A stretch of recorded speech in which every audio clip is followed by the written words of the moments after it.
Terse! Se on Perttu.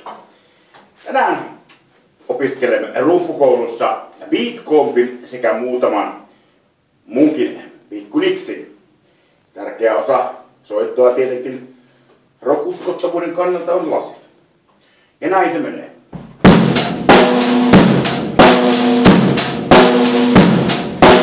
Noin.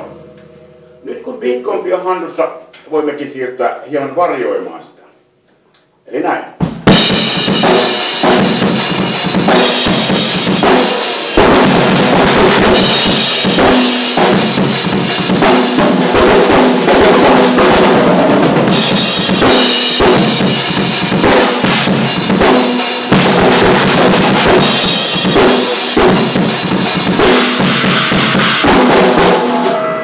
Noin. Sitten siirryttiin seuraavaan aiheeseen sujuvasti. Bändisoiton tärkeimpiä elementtejä on kuitenkin rumpusoolo. Elikkä tästä se lähtee.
Näin.